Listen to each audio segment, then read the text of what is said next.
आप एक्सेलरेशन और टाइम का डेटा इकट्ठा करो, एक्सेलरेशन का डेटा और टाइम का डेटा, और उसको ग्राफ के ऊपर प्लॉट कर दो, तो क्या उससे मिलेगा आपको? एक्सेलरेशन टाइम ग्राफ करने से क्या मिलेगा?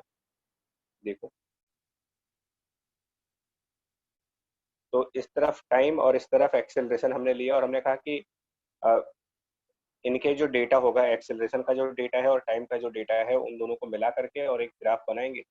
तो मान लो कोई भी ग्राफ बना है ना, से for example straight line graph बना, मैं रैंडमली चूज कर रहा हूँ इसको, मैं इसको रैंडमली चूज कर रहा हूँ कि मेरा ग्राफ ऐसा कुछ बना, और पहले कांस्टेंट था, बाद में राइज कर गया, और ये वैल्यू थी 4, ये वैल्यू 0, ये वैल्यू 2, और ये वैल्यू मैंने रैंडमली 6 मान ली, और यहाँ पर वैल्यू कुछ 8 मान ली। Units metre per second square acceleration की साइड पर, और सेकंड्स यहाँ पर। तो इस ग्राफिकल रिप्रेजेंटेशन से आपको बेसिकली मोशन के बारे में क्या इंफॉर्मेशन मिलती है कि अगर एक्सेलरेशन का डेटा और टाइम के डेटा को हॉरिजॉन्टल एक्सिस और वर्टिकल एक्सिस पर प्लॉट कर दिया जाए और एक ग्राफ बना लिया जाए, तो थ्रू दिस ग्राफ एक बॉडी के वन डायमेंशनल मोशन में क्या कैलकुलेशन की जा सकती है और क्या उसके थ्रू आइडिया निकाल सकते हो। तो कंसेप्ट ये कहता है कि एक्सेलरेशन टाइम ग्राफ का अगर आप एरिया कैलकुलेट कर लेते हो, एक्सेलरेशन टाइम ग्राफ का जो भी उसका एरिया है, आई मीन जो ग्राफ बना है, और टाइम एक्सिस, मतलब ये जो ग्राफ प्लॉट किया आपने ये, ठीक है, ये ग्राफ, और ये जो टाइम एक्सिस है, ग्राफ और टाइम एक्सिस के बीच वाली का टोटल एरिया, बीच वाले का टोटल एरिया निकालो, ग्राफ और टाइम एक्सिस के बीच में ये टोटल एरिया कैलकुलेट करो। क्या होगा? पहले तो ये एरिया अगर हम कैलकुलेट करेंगे तो क्या बनेगा, इस एरिया को कैलकुलेट करने पर क्या आएगा? तो पहले तो इसकी एरिया देखो कितनी आएगी, न्यूमेरिकल वैल्यू सामने है ना, तो बताओ इसका एरिया क्या बनेगा भाई? जीरो मीटर पर से, सेकेंड। नहीं अच्छा, यूनिट नहीं, numeric value. Velocity. Numeric value क्या बनेगी? जैसे यहाँ 4 है, ये 8 है, ये 0 है, ये 2 है, ये 6 है, तो ये टोटल एरिया कितना बनेगा? तो इस टोटल एरिया को आपको 2 पार्ट्स में डिवाइड करके निकालना होगा एक्चुअल में। चाहो तो 3 पार्ट्स में भी डिवाइड कर सकते हो, अगर ट्रेपेजियम का फॉर्मूला नहीं पता तो, बट 2 पार्ट्स में तो कम से कम आपको डिवाइड करना पड़ेगा। पहला वाला पोर्शन आप रेक्टेंगल वाला बना के निकालोगे, और उसके बाद ट्रेपेजियम पोर्शन। तो कितना बनेगा यार एरिया? तो हेल्प करो हमारी, सर बताओ 28 यूनिट्स। कितना बनेगा? 28 यूनिट्स। पहले रेक्टेंगल बनेगा ये, इस रेक्टेंगल का 8 हो सर गया। टोटल 32 है। प्लस बाद में यस सर 32 है। ट्रेपेजियम बनेगा तो हाफ 4 + 8 सर और 12 ना, इतना बनेगा या कुछ 28 यस टोटल आएगा बच्चा। Yes sir. Yes sir 28। नहीं, एक मिनट को 12 सर 32 है। 32 सर 32 है टोटल। अच्छा अच्छा, हाँ 32 मीटर पर सेकंड बनना। तो ये एरिया किस चीज के बारे में इंफॉर्मेशन दे रहा है? ये वेलोसिटी नहीं बताता कभी आपको, जानते हो, ये वेलोसिटी नहीं बताता। ये क्या बताएगा आपको? ये बताता है हमेशा कि फाइनल वेलोसिटी और इनिशियल वेलोसिटी के बीच डिफरेंस वैल्यू कितनी होगी। तो अगर आप एरिया कैलकुलेट कर लेते हो तो जो भी उसकी न्यूमेरिकल वैल्यू है, इट इज इक्वल टू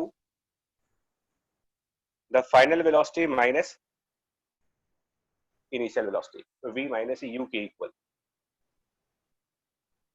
यानी आप ये कह सकते हो कि जो भी इनिशियल वेलोसिटी है और जो भी फाइनल वेलोसिटी है, उनमें डिफरेंस 32 का होगा। विच मीन्स कि अगर इस क्वेश्चन में अगर आपको ये दिया हो, if it is given that, अगर इस क्वेश्चन में ये गिवन है दैट u इज 4 मीटर पर सेकेंड, मान लो if given that u equals to 4 metre पर सेकेंड, तो अब आप कह सकते हो कि okay, velocity at t equal to 6 seconds equal to, अब आप कह सकते हो कि अगर 4 है और एरिया 32 है, तो वो जो 32 है वो v माइनस u है। सो फिर v कितना होना चाहिए, मतलब कि 6 सेकंड के बाद इसकी वेलोसिटी क्या होनी चाहिए? 36 मीटर पर सेकंड, है ना, because if 32 is the difference and this u equals to 4, obviously this v equals to 36 metre per second. ये एक्सेलरेशन टाइम ग्राफ के एरिया के थ्रू आप इस तरीके से कैलकुलेशंस करोगे। Calculate the area, put it equals to difference between the final velocity and initial velocity. never say that it is equal to the velocity. Never say it is not equal to a velocity. It is not equal to the velocity at a particular moment. It is equal to the velocity at final moment, means 6 seconds, minus the velocity at the initial moment, that means 0 seconds. ये इसका मतलब। अच्छा, अब इस question में एक और बात आती है, क्या इस क्वेश्चन को हम इक्वेशन ऑफ मोशन से कर सकते थे? मान लो अगर मुझे वेलोसिटी फाइंड आउट करनी होती है तो क्या मैं इस क्वेश्चन को इक्वेशन ऑफ मोशन यानी कि v equal to you plus A T वाला फॉर्मूला लगा के कर सकते थे? क्या उससे मेरे को 36 आंसर मिलेगा? नो सर, बताओ क्यों? एक्सेलरेशन तो कांस्टेंट है। एक्सेलरेशन कांस्टेंट नहीं है। मतलब थोड़ी देर तक तो है, 2 सेकंड तक तो एक्सेलरेशन कांस्टेंट है, लेकिन 2 सेकंड के बाद क्या हो गया कि एक्सेलरेशन इंक्रीज करना स्टार्ट कर गया है। दैट मीन्स कि ये जो पोर्शन है, ये पोर्शन एक वेरिएबल एक्सेलरेशन माना जाएगा। तो जहां पर वेरिएबल एक्सेलरेशन आपके सामने आएगा, इसमें v equal to you plus A T not valid equation है। ये इक्वेशन काम नहीं करती, इस बात को समझना। v equal to you plus A T कोई लॉ नहीं है जो हर जगह काम करेगा, वो सिर्फ एक इक्वेशन है और इक्वेशंस लिमिटेड कंडीशंस में ही काम करती है। जैसे पाइथागोरस इक्वेशन, पाइथागोरस थ्योरम है, तो क्या पाइथागोरस थ्योरम आप हर एक ट्रायंगल में लगा दोगे या फिर सिर्फ उस ट्रायंगल में लगाओगे जहां पर एक 90 डिग्री का एंगल होगा, आई मीन राइट एंगल होगा? तो ऑब्वियस सी बात उसका आंसर है कि भाई राइट एंगल में ही पाइथागोरस लगा सकते हैं, सब जगह तो नहीं लगा सकते।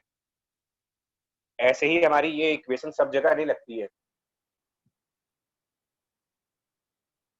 ये मैंने इसलिए कहा कि स्टूडेंट्स क्या होता है ना कि वो एग्जाम में या फिर प्रैक्टिस करते वक्त उनको यही वाली इक्वेशन बार बार यूज करते रहते हैं और फिर कहते हैं कि मेरा आंसर नहीं मैच करता। अपना किसी से सॉल्व करते हो और फिर कहते हैं कि यार आंसर क्यों नहीं आ रहा मेरा। तो भाई आप गलत जगह पर गलत इक्वेशन लगाओगे तो कैसे आंसर आएगा? जैसे मान लो आपसे कहा जाए कि एक पार्टिकल है, अ पार्टिकल स्टार्ट्स, देखिएगा, a particle starts with 2 metre पर सेकेंड, ठीक है, एंड द एक्सेलरेशन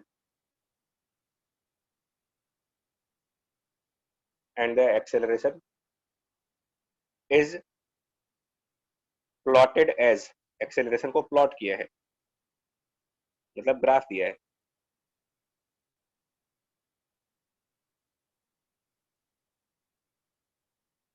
तो ये कुछ ऐसा ग्राफ है, मान लेते हैं स्ट्रेट लाइन ग्राफ है और 6 वैल्यू से स्टार्ट हुआ, 0 और यहाँ पर 4, ठीक है, plotted as. Find velocity at 4 seconds, find the velocity at 4 seconds. तो अब क्या होता है, जैसे ये क्वेश्चन आता है, मैंने देखा है स्टूडेंट्स को किस तरीके से करते हुए, इसलिए बता रहा हूँ तुम्हें। और तुमसे पहले एक बैच ऑलरेडी पढ़ रहा है, तो उनके पागलपन को मैंने देखा है, तो उनके पागलपन की वजह से आप पागलपन ना करें, इसलिए पहले बता देता हूँ। क्या करते हैं, जैसे एक नॉर्मली क्या होता है, स्टूडेंट क्या करते हैं, मान लो स्टूडेंट 1, उसने क्या कहा, उसने क्वेश्चन को इस तरीके से पढ़ा है, अच्छा 2 मीटर पर सेकेंड, तो u की वैल्यू 2, उसने एक्सेलरेशन की ये वैल्यू देखी 6, तो उसने कहा a 6 हो गया। उसने टाइम की वैल्यू देखी 4, तो उसने कहा t 4 हो गया, और फटाक से v equal to you plus A T पे जंप कर गए और कह दिया कि v equal to 2 plus 6 into 4, ये कह दिया नहीं, है ना? सॉरी वीर, अच्छा ये कह दिया, लेकिन ये सही नहीं है, ये वर्किंग सही नहीं है, ये मिस्टेक वाला काम कर दिया इसने, जिसने भी ये काम किया होगा उसने मिस्टेक कर दी, ठीक है, मतलब क्राइम किया है इसने, क्राइम, फिजिक्स के लिए क्राइम है ये, है ना? क्योंकि अगर कोई इलीगल काम करते हैं तो क्राइम बोलते हो ना, कि इलीगल काम करने पर क्राइम होता है, तो फिजिक्स में भी इलीगल इक्वेशन क्यों लगा रहे हो? यहाँ पर ये इक्वेशन काम क्यों नहीं काम करेगी? क्या कि क्योंकि एक्सेलरेशन की वैल्यू 6 पर मेंटेन नहीं है, एक्सेलरेशन की वैल्यू स्टार्ट तो 6 पर हुई लेकिन मेंटेन नहीं हो पाई, वो एक्सेलरेशन रिड्यूस कर गया, यानी कि वेरी कर गया, वेरिएबल एक्सेलरेशन हो गया ये, है ना। तो ये गलत हो गया, इसमें हम लोगों ने गलती कर दी है, जिसने भी ये अप्रोच लगाया उसने मिस्टेक कर दी, तो ये काम नहीं करेगा यहाँ पर। तो फिर तरीका है कि अब क्या करेंगे, जब ये इक्वेशन यहाँ पर काम नहीं करेगी तो फिर सॉल्व कैसे करेंगे? क्या ये क्वेश्चन सॉल्व नहीं हो सकता, है ना। तो अब फिजिक्स है तो इसमें ये तो हो नहीं सकता कि सोल्यूशन ना आए कोई, लेकिन सोल्यूशन इससे नहीं आएगा, सोल्यूशन किसी और तरीके से आएगा। और वो तरीका क्या है, आप इसका एरिया फाइंड करो। तरीका क्या है, एरिया निकालो, इसका area of acceleration time graph निकालो, ठीक है। और उसका जो भी एरिया बने उसको कह दो v माइनस यू। अब ये सही है। अब एरिया कितना बना ट्रायंगल के हिसाब से, 12। है ना, ट्रायंगल बन रहा तो एरिया हो गया हाफ बेस इनटू हाइट, और it is v minus you that is 2। तो अब इससे v की वैल्यू बन जाएगी 14 मीटर पर सेकेंड। ये आंसर सही है, ये सही आंसर है, ऊपर वाला आंसर गलत।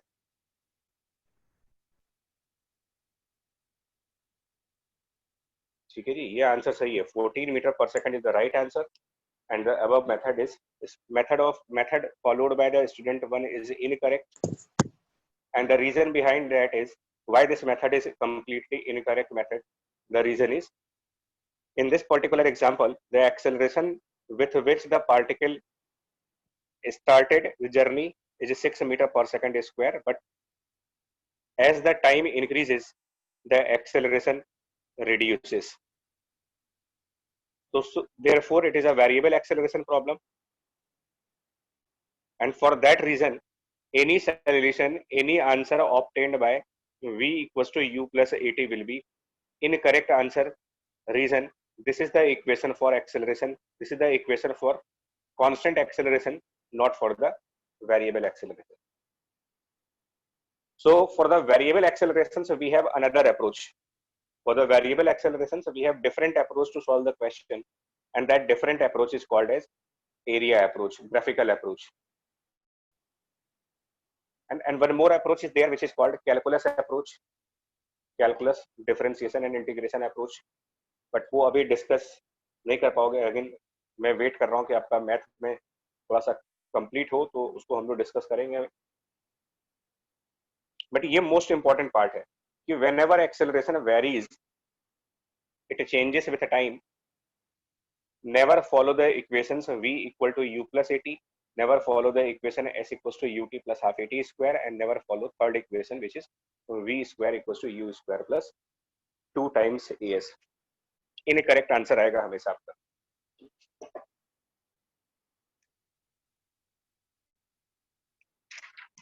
अब आते हैं, तो ये 3 ग्राफ हो गए आपके, ठीक है, 3 ग्राफ्स। नाउ अब एक और ग्राफ के ऊपर आओ। जितने ग्राफ पॉसिबल हो सकते हैं मैं सब कुछ डिस्कस कर लेता हूँ। तो फोर्थ एक ग्राफ और है मेरे पास, this is, sorry we're visible है अभी बताना? अच्छा ठीक है। एक्सेलरेशन, दैट सुनना।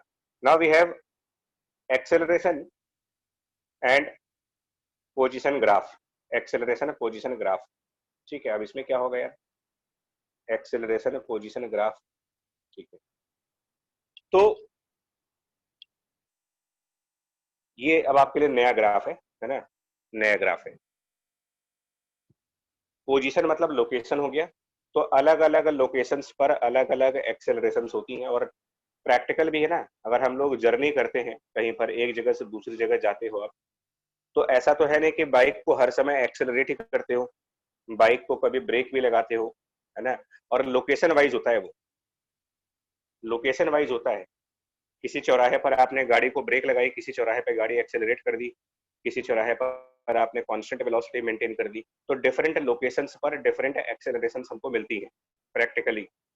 तो अगर हम अपनी लोकेशंस को नोट कर लें और उन लोकेशंस पर जो एक्सेलरेशन थी उनको नोट कर लें, तो 2 डेटा आ जाएंगे और उस डेटा को ग्राफ के ऊपर प्रेजेंट कर दें। तो मान लिया हमने कुछ ग्राफ आया, ठीक है, हमने मान लो हॉरिजॉन्टल एक्सिस पर पोजीशन को इंडिकेट किया by the symbol of small x, और वर्टिकल एक्सिस पर हमने एक्सेलरेशन वाला डेटा को रखा, वर्टिकल एक्सिस पर एक्सेलरेशन, और वो डेटा हमने पुट किया in the unit of metre per second square A से। और डिपेंडिंग कि अब डेटा कैसा है, डेटा के अकॉर्डिंग ही ग्राफ बनता है, तो जैसा भी डेटा रहा होगा उसके हिसाब से किसी न किसी तरीके का ग्राफ आएगा।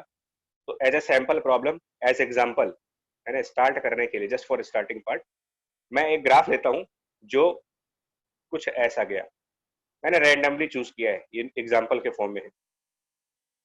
तो ये 0 हो गया, यहाँ पर वैल्यू 6 हो गई, और ये वैल्यू मैंने रैंडमली चूज कर ली, 10 मान लेते हैं, तो units metre per second square की है, और ये 4 है। पोजीशन जो है वो मीटर्स में है, मतलब सब कुछ स्टैंडर्ड यूनिट है, और ये दे रखा है आपको, ठीक है। अब सबसे पहले तो आप ये समझो कि इस ग्राफ से क्या मिल सकता है मेरे को, और ग्राफ से दो ही चीजें होती हैं, या तो आप उनको उसका स्लोप फाइंड करते हो या फिर उसका एरिया फाइंड करते हो, दो ही चीजें हो सकती हैं, तीसरा चीज फिलहाल फिजिक्स में नहीं है। और उसको मैंने समझा रखा था कि स्लोप का मतलब उनको डिवाइड करके देख लो, और एरिया का मतलब उनको मल्टीप्लाई करके देख लो। So division of metre per second square with metre will give you 1/सेकंड स्क्वायर, 1/सेकंड स्क्वायर, एंड कोई ऐसी फिजिकल क्वांटिटी नहीं है जिसमें 1/सेकंड स्क्वायर आता हो। मल्टीप्लीकेशन करें तो क्या बनेगा, चेक करो।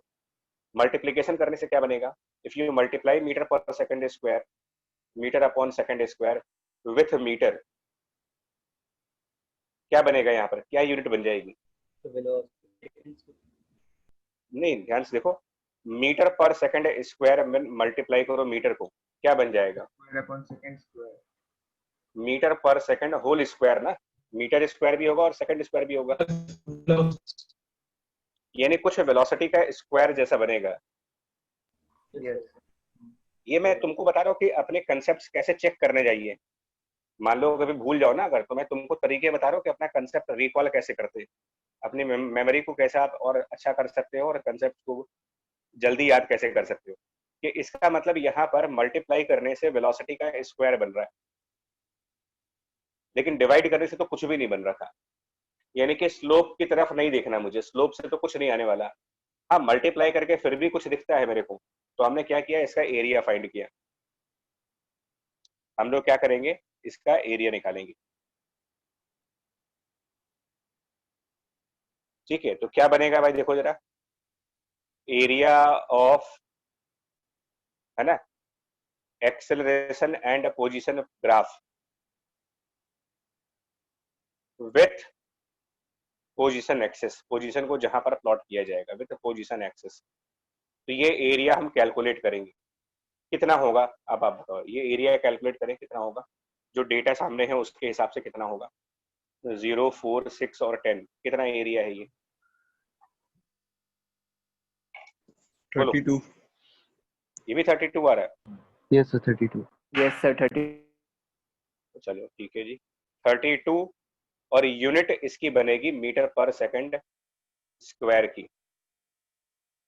अब ये एरिया किसके बराबर होगा, ये कैसे पता लगाएं? तो ये आप सिंपल तरीके से पता लगा सकते हो, बड़ा सिंपल, ये सब चीजें बड़ी आसान सी होती हैं, बड़ा सिंपल वे है इसको पता लगाने का। जानते हो, ये बहुत सिंपल तरीका होता है पता लगाने का कि ये क्या हो सकता है। मेरे को एक लाइन लगता है, मैं चाहूँ तो डायरेक्ट बता सकता हूँ तुम्हें, मेरे को याद नहीं रहेगा, लेकिन देखो, आप ना एक्सेलरेशन को क्या कहते हो, जो थर्ड इक्वेशन है, एक बार नोटिस करो जरा, थर्ड इक्वेशन, आपकी थर्ड इक्वेशन जो बनती है, थर्ड इक्वेशन, कंसेप्ट्स को कैसे समझना होता है, ठीक है। तो देखो यहाँ पर आप ना एक बात बताओ, जब हम लोग को एक्सेलरेशन कांस्टेंट दिया जाता है तो हमारे को थर्ड इक्वेशन पढ़ाई जाती है कि v square equal to you square plus twice of a into X, या कैपिटल एस, जो भी आप सिंबल यूज करो, थर्ड इक्वेशन। तो ये बताओ, अगर a कांस्टेंट होता तो ग्राफ कैसा रहा होता, आपको आइडिया है कोई, मतलब कैसा ग्राफ होता अगर a कांस्टेंट रहा होता तो? अगर a मान sir parallel to Parallel to axis, x-axis. तो एक्स एक्सिस, और उसकी वैल्यू ए मान लेते हैं, तो तब ये एरिया कितना बनता, तब कितना एरिया बनता है यहाँ पर? Sir AX। AX, AX sir. ये एरिया बनता AX के बराबर। तो AX किसके इक्वल है? इस इक्वेशन से AX की वैल्यू किसके बराबर आ रही है? तो AX की वैल्यू आ रही है v square minus you square divided by 2 के। ये कंसेप्ट बता रहे हैं आपको कि आप कांस्टेंट एक्सेलरेशन वाले से अपना कंसेप्ट क्रिएट कर लो, बना लो। वो इसलिए कह रहा हूं क्योंकि कांस्टेंट एक्सेलरेशन वाली इक्वेशंस हम सबको याद होती हैं, मतलब जितने भी स्टूडेंट्स पढ़ रहे हैं सभी को याद होगा वो। तो वहां से मेरे को एक बात समझ आती है कि अगर एरिया कैलकुलेट करने पर v square minus you square by 2 है, तो यही कंसेप्ट फिर यहाँ पर भी होना चाहिए। मतलब एरिया वाला कंसेप्ट, सुनो, एरिया वाला कंसेप्ट या स्लोप वाला कंसेप्ट कांस्टेंट एक्सेलरेशन और वेरिएबल एक्सेलरेशन में सेम ही रहता है, बदलता नहीं है। तो अगर कांस्टेंट एक्सेलरेशन से एरिया निकाल करके v square minus you square by 2 है, तो वेरिएबल एक्सेलरेशन में भी वो चीज उतनी ही होगी। मतलब ये जो हम लोग निकालेंगे, this is equal to v square minus you square by 2।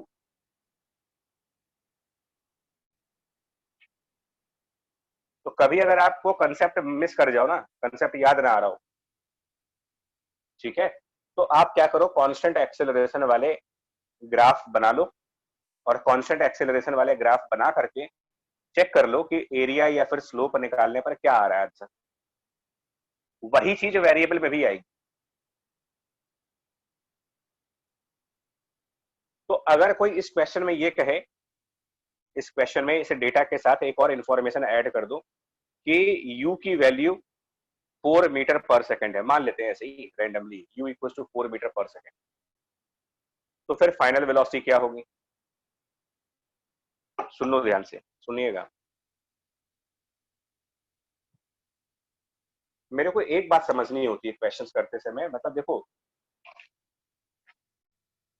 भाई, किसी भी क्वेश्चन को करेक्टली सॉल्व करने का तो एक ही तरीका होता है, लेकिन इनकरेक्टली सॉल्व करने के इनफाइनाइट तरीके हैं। इनकरेक्ट कैसे करना है, इसके बहुत तरीके हैं। करेक्ट कैसे करना है, वो सिर्फ एक मेथड है। तो इनकरेक्ट होने के भी आपको रीजंस पता होने चाहिए कि कौन कौन से मेथड इनकरेक्ट हैं, क्योंकि वो ज्यादा प्रॉब्लमेटिक है। क्या इस क्वेश्चन में, मतलब ये जब ग्राफ सामने आएगा, तो क्या इस क्वेश्चन में ये इक्वेशन वर्केबल होगी? तो v square equal to you square plus 2ax, क्या ये इक्वेशन इस ग्राफ के रेफरेंस में वैलिड इक्वेशन है या फिर इनवैलिड इक्वेशन है? वो ये इक्वेशन की v square equal to you square plus 2ax, is it valid equation for this graph और invalid equation for this graph? Sir invalid है, सर इनवैलिड। क्या रीजन है कि इनवैलिड है? सर एक्सेलरेशन कांस्टेंट नहीं है सर। हाँ ठीक है, तो इसका मतलब वेरिएबल एक्सेलरेशन हुआ, सो इक्वेशन वैलिड नहीं होगी।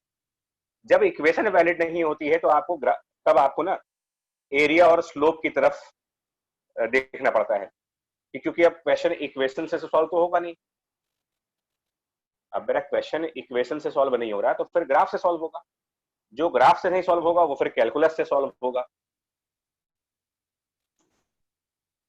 तो फिर ग्राफिकली कैसे सॉल्व करें इस क्वेश्चन को? मतलब kinematics basically problem and solution. Kinematics को मतलब मैंने फिर कहा था ना, काइनेमेटिक्स जो चैप्टर आप पढ़ रहे हो ये फिजिक्स का, पहली बात फिजिक्स नहीं है ये, it is simply a problem and a solution. तो प्रॉब्लम क्या है, पहले वो डायग्नोज की जाएगी, और जैसी प्रॉब्लम होगी उसी के हिसाब से उसका सॉल्यूशन होगा। तो अगर प्रॉब्लम कांस्टेंट एक्सेलरेशन का है तो उसका सॉल्यूशन इक्वेशंस में मिल जाएगा। अगर प्रॉब्लम है वेरिएबल एक्सेलरेशन का है तो उसका सॉल्यूशन इक्वेशंस में नहीं होगा। अब जब इक्वेशंस में नहीं होगा तो फिर किसी और चीज में होगा। तो उसके लिए कहा जा रहा है कि जब एक्सेलरेशन कांस्टेंट नहीं है तो इस टाइप की प्रॉब्लम का सॉल्यूशन या तो ग्राफ में है या फिर कैलकुलस में है, इक्वेशंस में नहीं है। और जब सोल्यूशन ग्राफ में होगा तो फिर मेरे को ये पता होना चाहिए कि उस ग्राफ का एरिया किस चीज के बराबर मिलेगा, उसके एरिया को मैं किससे कंपेयर कर सकता हूं, ये पता होना चाहिए। सो यहां पर क्या करोगे इस क्वेश्चन में, बिकॉज एरिया तो आपने 32 कैलकुलेट कर दिया, अब उसको करोगे क्या, V square minus you square which is 4 and divided by 2। अब आगे इसको मतलब जस्ट कैलकुलेट कर लेना कि v कितना आएगा। सो काइनेमेटिक्स को अगर आप चाहते हैं 4√5 4√5, ठीक है। काइनेमेटिक्स को इस बारे में समझो, मैक्सिमम स्टूडेंट क्या करता है, जल्दीबाजी करता है, और जल्दीबाजी आप काइनेमेटिक्स में नहीं करते हो।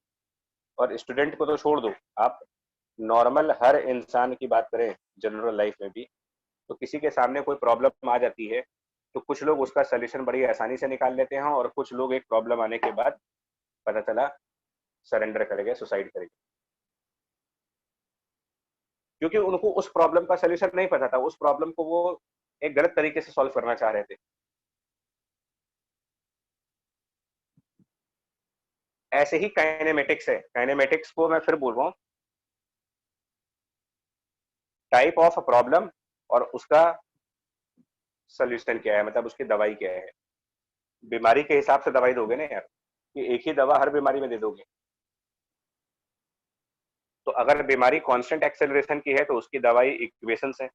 अगर बीमारी वेरिएबल एक्सेलरेशन वाली है, यानी कि प्रॉब्लम वेरिएबल एक्सेलरेशन वाली है, तो उसका सोल्यूशन इक्वेशंस में नहीं मिलेगा, उसका सोल्यूशन मिलेगा ग्राफिकल रिजल्ट्स में। और जब ग्राफिकल रिजल्ट्स में भी ना काम बने आपका, उसका सोल्यूशन भी ना निकले, तो फिर लास्ट ऑप्शन बचता है हमारा मेथड ऑफ कैलकुलस। अब आप कहोगे यार कि क्यों नहीं होगा, ग्राफिकल सोल्यूशन क्यों नहीं मिलेगा, ऐसा कौन सा केस है जहां पर हम ग्राफिकल सोल्यूशन को यूज नहीं कर पाएंगे। तो जरा देखो। सर इसमें एक डाउट है सर। आएगा, बिल्कुल डाउट आएगा, बताओ बोलो। इसमें ये वाली इक्वेशन कैसे आई, 32 इज इक्वल टू 4² 2। अरे भाई साहब, ये 32 तो एरिया निकाला है, और ये कंसेप्ट फॉलो कर रहे हैं कि वेलोसिटी और पोजीशन के ग्राफ का एरिया जब भी निकाला जाएगा वो हमेशा इक्वल करना पड़ेगा V square minus you square by 2 के। ये इसको फॉलो कर रहे हैं,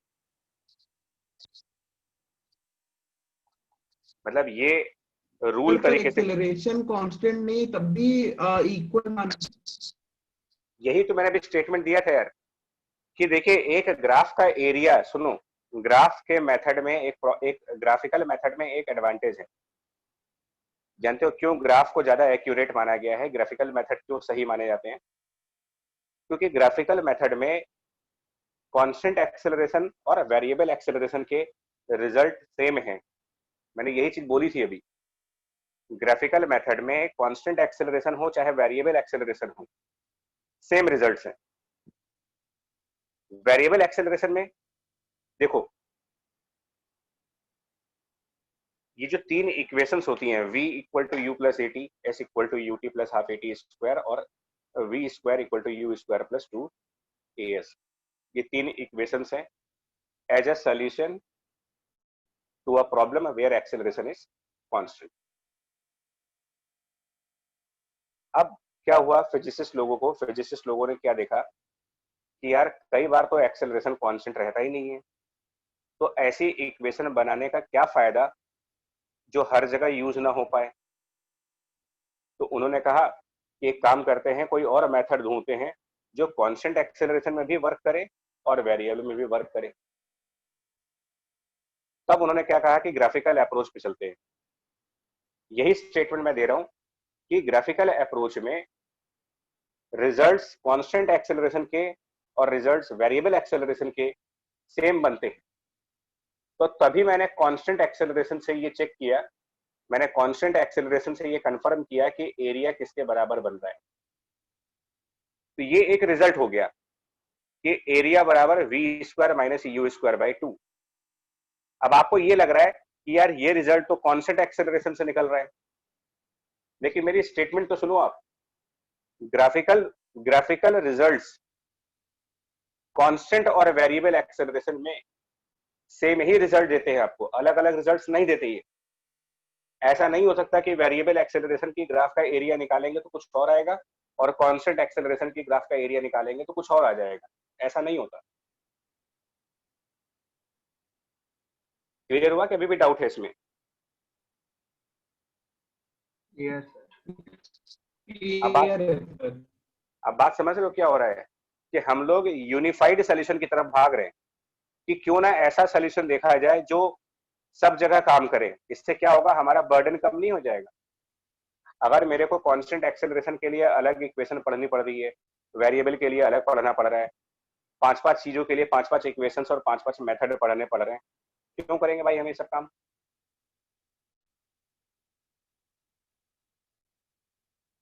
देखो, अच्छा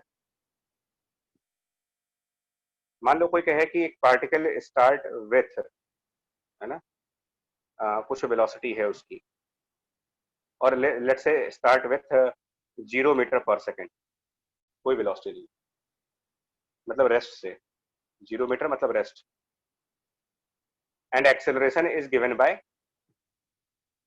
ACCL, मतलब एक्सेलरेशन इज प्लॉटेड, गिवन मतलब प्लॉटेड एज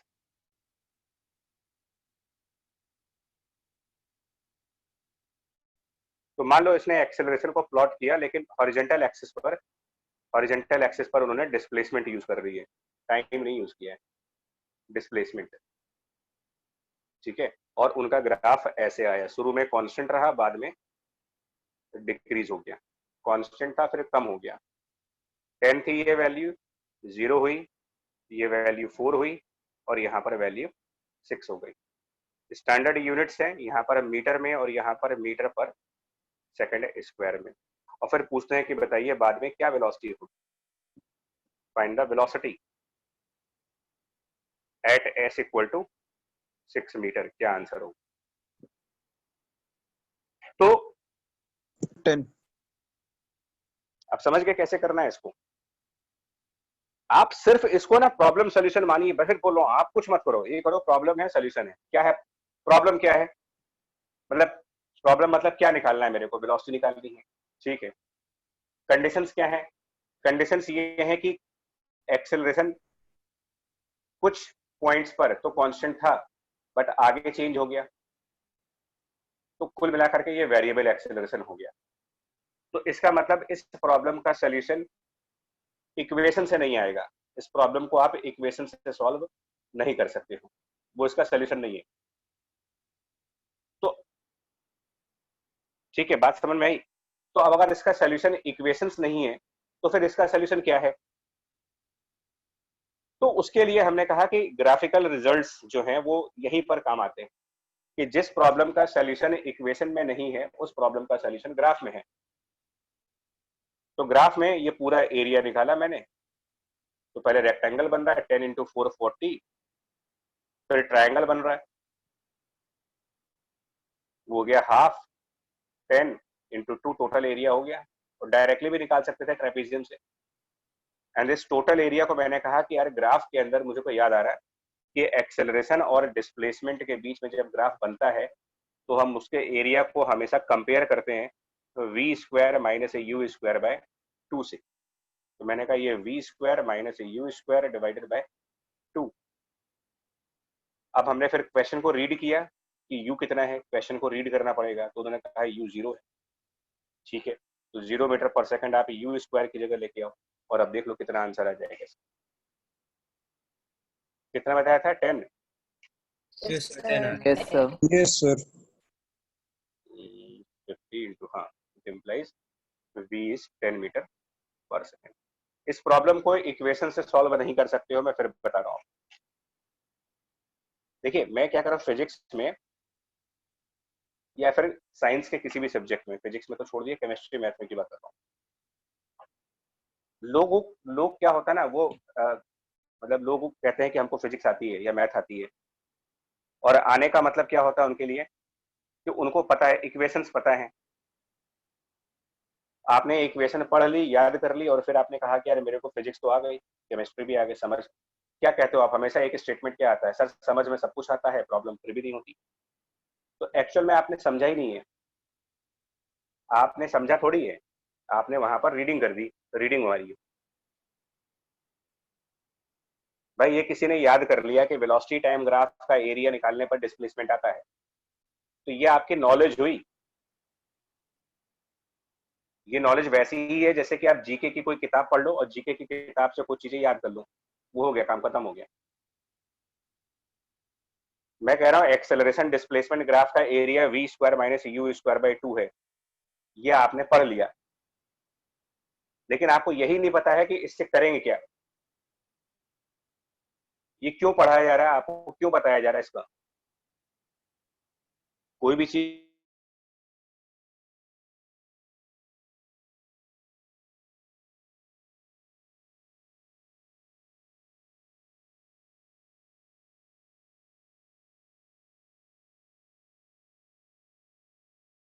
एक सेकंड, कहने का मतलब ये है कि जब आप कोई चीज पढ़ते हो ना, कंसेप्ट पढ़ते हो, तो आपको ये क्लियर होना चाहिए कि इस कंसेप्ट को क्यों पढ़ाया जा रहा है और इसको हम कब यूज कर सकते हैं और कब यूज नहीं कर सकते। फिजिक्स में खास तौर पे हर फॉर्मूला, हर इक्वेशन सब जगह काम नहीं करती।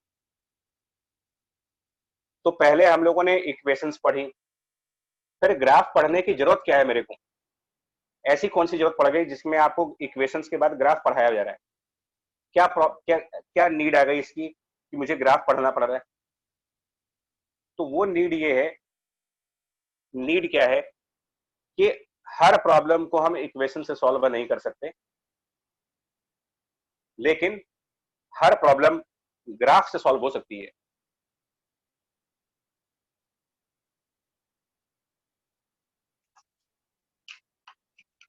अब किसी ने कहा कि अच्छा ठीक है, सारी प्रॉब्लम्स ग्राफ से सॉल्व हो सकती हैं, हमने कहा हाँ हो सकती है। तो उन्होंने क्या कहा कि एक प्रॉब्लम मुझे दी और कहा कि लो इसको सॉल्व करके दिखाओ। मैंने कहा लो प्रॉब्लम। उन्होंने कहा कि एक पार्टिकल की initial velocity 4 metre per second है। हमने कहा वेरी गुड। फिर उन्होंने कहा कि यार जो एक्सेलरेशन और टाइम है ना, उसका ग्राफ दिया उन्होंने मुझे और कहा कि यार ग्राफ जो है कर्व है, graph is a curve, straight line graph है ही नहीं वहां पर। ठीक है, इससे पहले मैं इनसे क्या कह रहा था कि मैं कोई भी क्वेश्चन ग्राफ से सॉल्व कर सकता हूँ। उन्होंने कहा अच्छा रुको। अब वो कहते हैं कि बताओ v कितना होगा। अब हमारी हवा टाइट हो गई, हमारी हवा इसलिए टाइट हो गई कि अभी थोड़ी देर पहले हमने उनको चैलेंज दिया था कि मैं इस प्रॉब्लम को सॉल्व कर लूंगा। तो मैंने कहा, सबसे पहले कहा कि v equal to you plus 80 ये एक सोल्यूशन है। उन्होंने कहा कि ये गलत है। आपको भी समझ में आ रहा है कि ये सोल्यूशन गलत है। प्रॉब्लम इक्वेशन गलत, ऐसा नहीं कि ये इक्वेशन गलत है, इक्वेशन सही है, लेकिन ये इक्वेशन इस कंडीशंस में काम नहीं करेगी क्योंकि यहाँ पर एक्सेलरेशन कांस्टेंट नहीं है। हमने कहा ठीक है, फिर ग्राफ वाले पे चलते हैं। ग्राफ वाला कंसेप्ट मैंने याद किया तो मुझे ये याद आया कि यार area of acceleration time graph, अभी आज जो स्टार्ट किया था आपने, कि area of acceleration time graph अगर मैं कैलकुलेट कर देता हूँ तो ये डिफरेंस ऑफ वेलोसिटी होता है। पहला कंसेप्ट आज का, अगर एक्सेलरेशन टाइम ग्राफ का एरिया निकाला जाए तो वो v माइनस यू के बराबर होना चाहिए। तो कंसेप्ट तो मेरे को याद आ गया, मुझे लगा कि अभी हो जाएगा क्वेश्चन। लेकिन जैसे ही मैंने प्लॉट ग्राफ को देखा, अब ये एरिया कैसे निकालूं मैं? क्या करे बताओ, क्या करोगे आप, ये एरिया कैसे निकालोगे? क्योंकि ये कोई ट्रायंगल तो है नहीं, ना ही ये ट्रेपेजियम है, ये कर्व साइड है। तो अब हम फिर फंस गए, मतलब आप फिर फंस गए कि यार ये कैसे निकलेगा।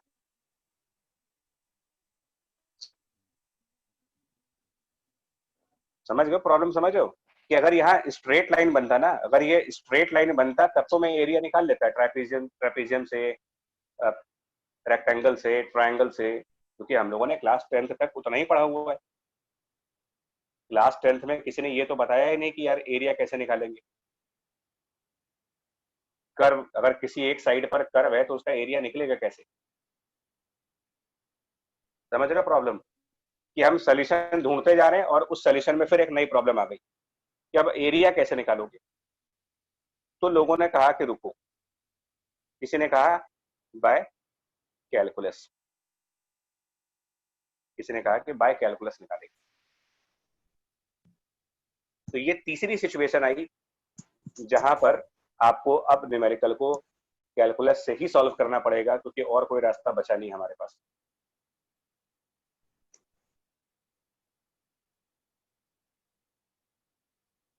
बात समझ में आ रही है? यानी कि सबसे बड़ा मेथड कौन सा है? सबसे बड़ा मेथड कौन सा है जो हर जगह काम करेगा? वो है कैलकुलस।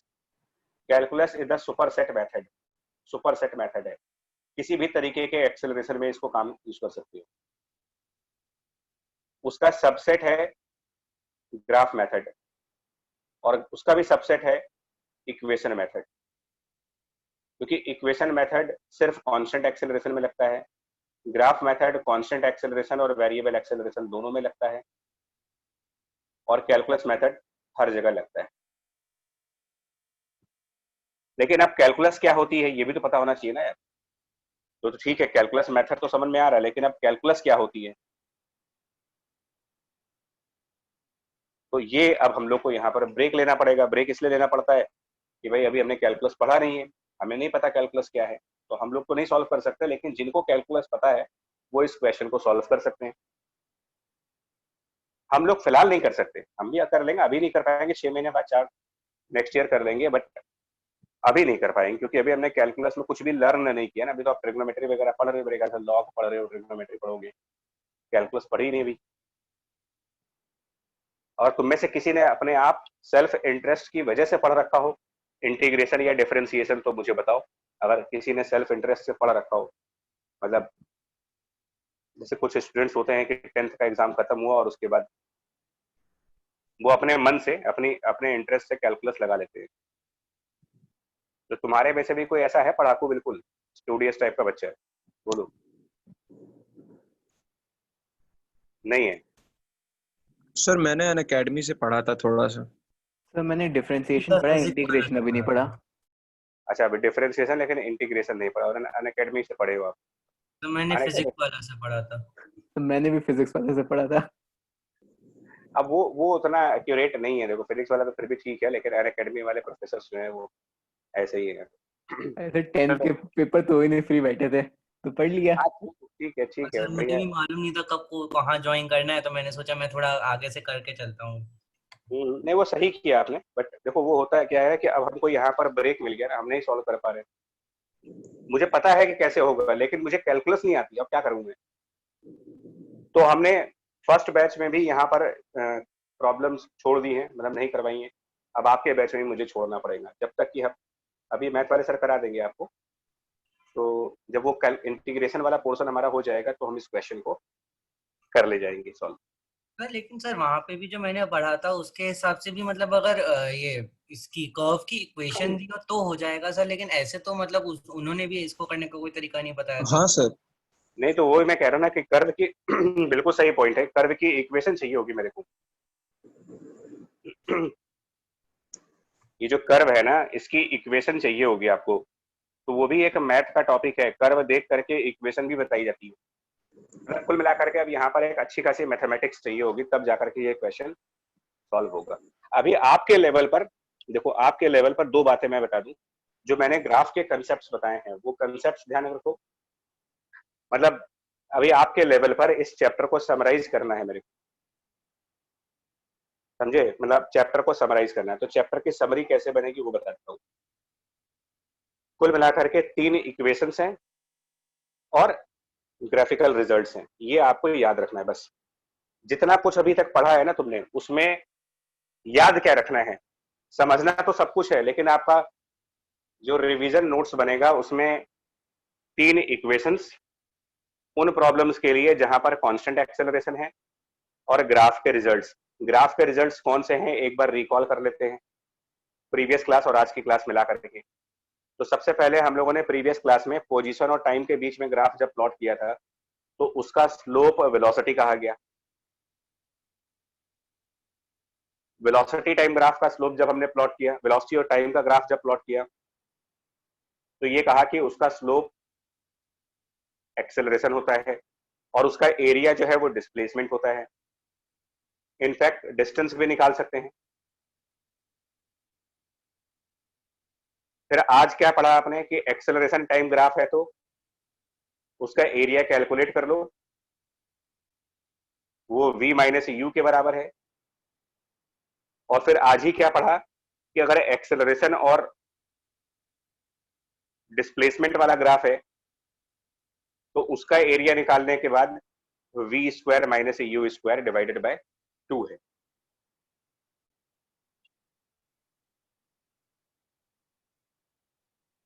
आई बात समझ में? Yes sir. Yes sir. है ना? ये आप ये डायरी में लिख लेना कहीं पर, जब कभी रिवाइज करना हो तो इनको रिवाइज करते रहना करो। फ्रीक्वेंट रिवीजन बहुत जरूरी है। और graphical method is more generalise than the equation method. मैंने एक क्वेश्चन करके दिखाता तो तुम्हें समझ में भी आएगा। देखो, जैसे एक प्रॉब्लम है। अब ये प्रॉब्लम क्या है सुनना। ये प्रॉब्लम कहती है कि a car starts from rest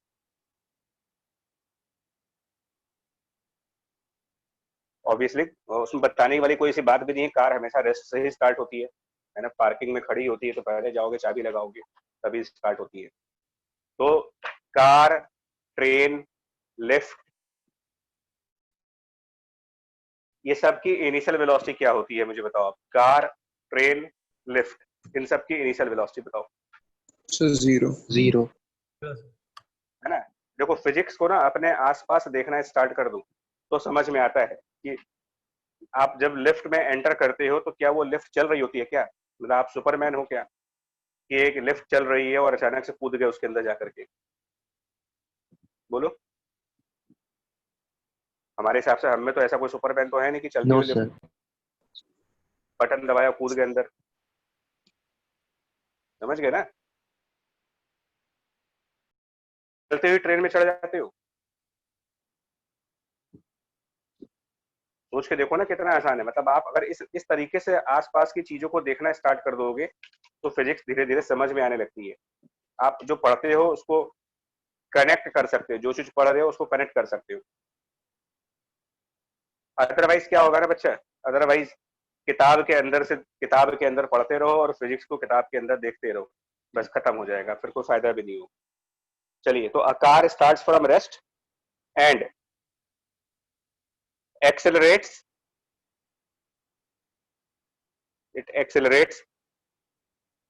है ना with a1 metre per second square. अब a1 जो है कोई नंबर है, चलो इसकी एक वैल्यू दे देते हैं 6 metre per second square. Up to 4 seconds मान लो। देन retardates at a2, वो भी एक नंबर है तो उसको भी मान लेते हैं 4 metre per second square. Then retards at a2 4 metre per second square to stop. Find part 1 उसमें मैक्सिमम वेलोसिटी क्या है और पार्ट 2 उसका डिस्प्लेसमेंट क्या है।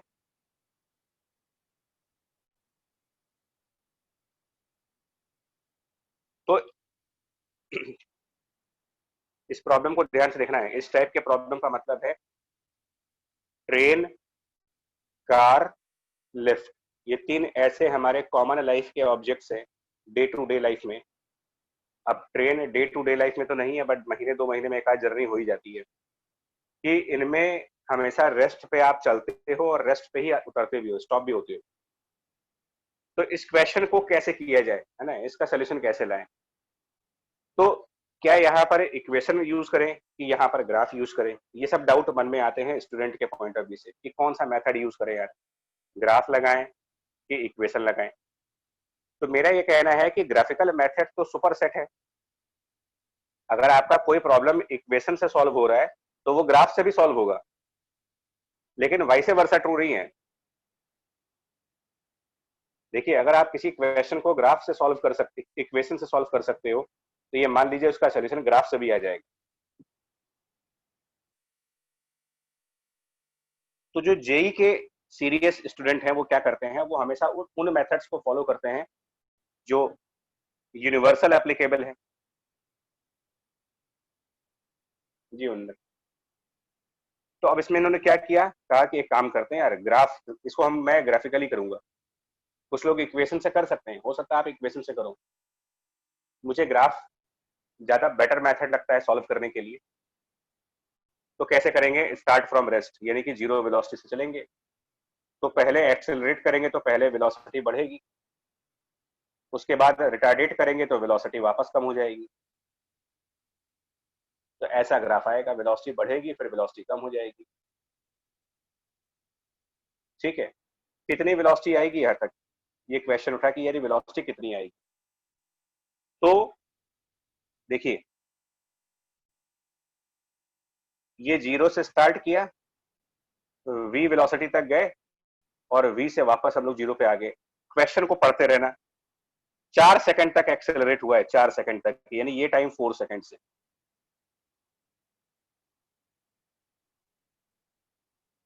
और ये वाला टाइम मुझे पता नहीं, तो इसको मैं कुछ टाइम कैपिटल टी मान लेता हूं। मुझे नहीं पता कितना होगा ये, तो कैपिटल टी मान लेता हूं। अब देखो इनमें क्या होता है,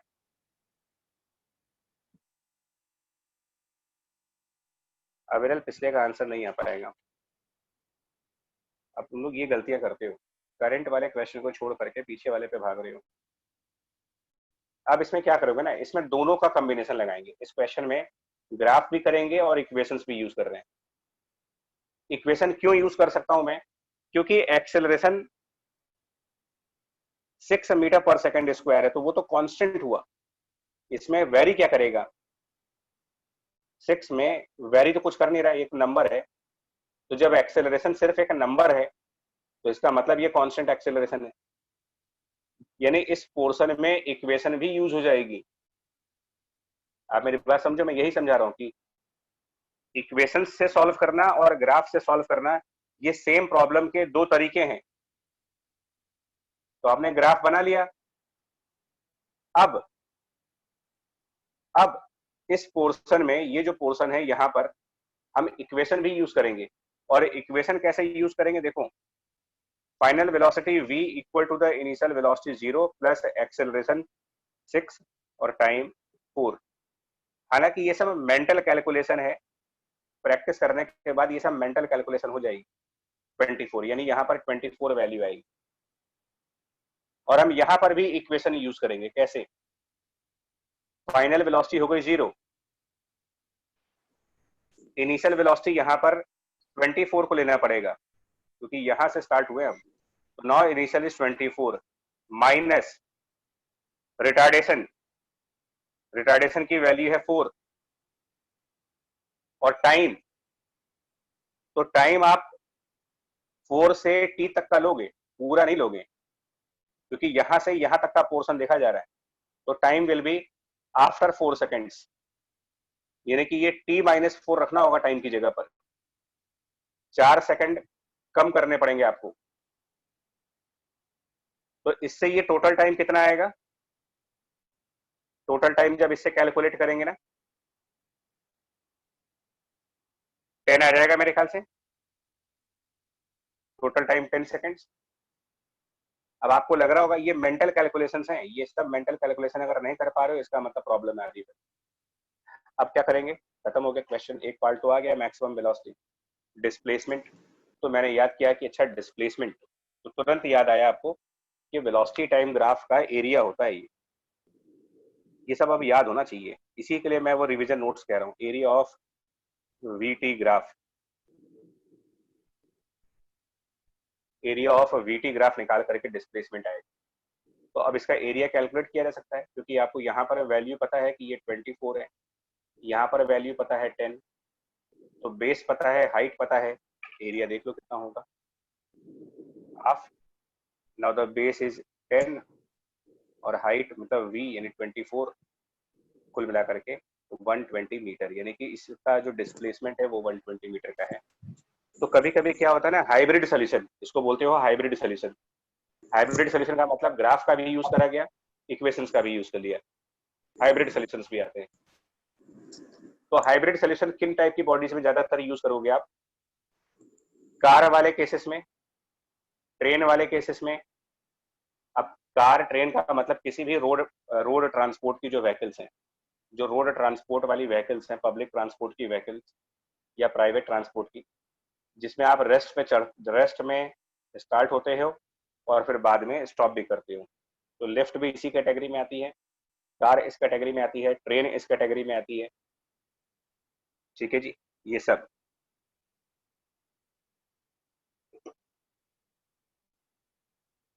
तो ये एक क्वेश्चन हुआ यहाँ पर जो हाइब्रिड सोल्यूशन से करेंगे, दोनों का यूज करते हुए।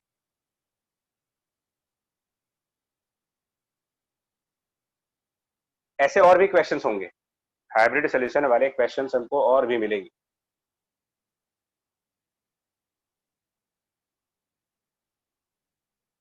जैसे देखो, a car accelerates at 2 meter per second square for 3 seconds, then accelerate at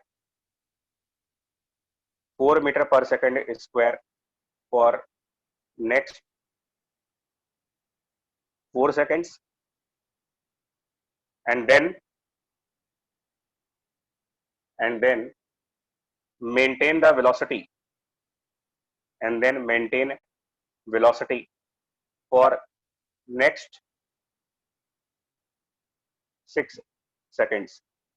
Find the total displacement.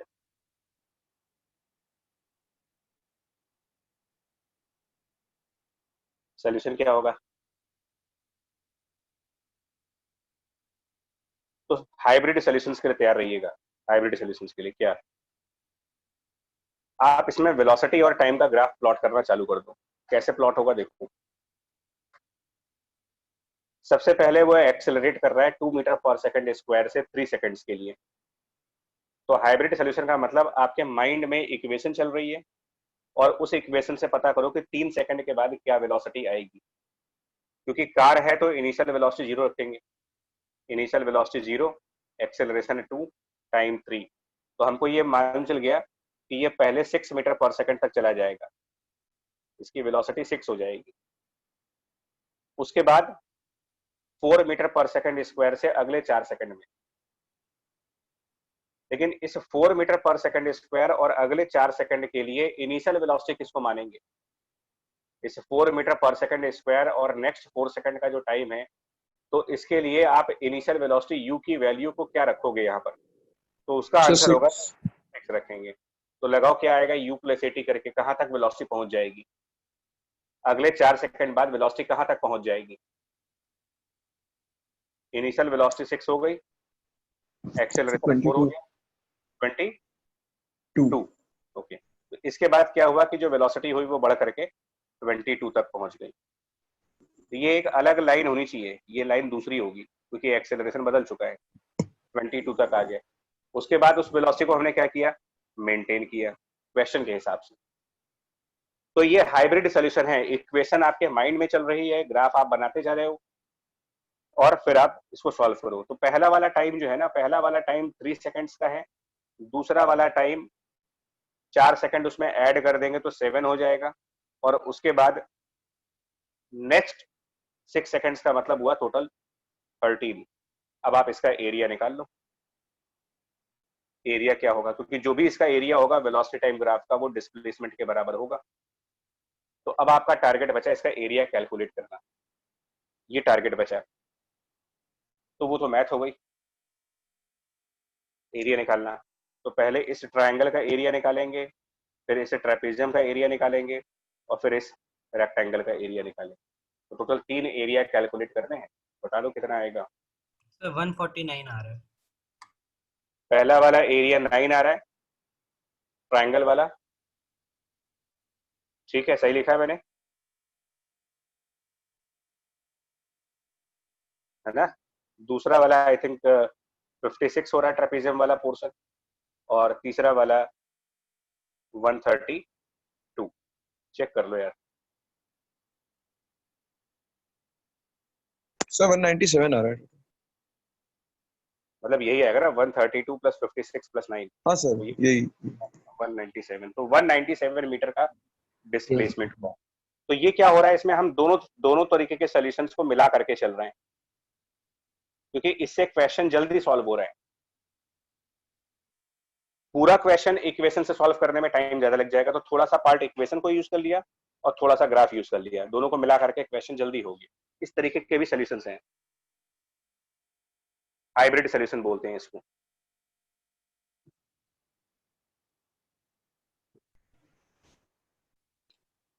ठीक है, पॉइंट समझ में आ गया आपको? Yes sir. ठीक है, समझ गए सिस्टम। अब इन क्वेश्चंस में ये भी पूछ सकते हैं, और क्वेश्चंस भी पूछ सकते हैं कि एवरेज वेलोसिटी क्या होगी, इस टाइप के भी क्वेश्चंस आते हैं। What is the average velocity, और फाइंड द एवरेज स्पीड, इस टाइप के भी क्वेश्चंस आते हैं।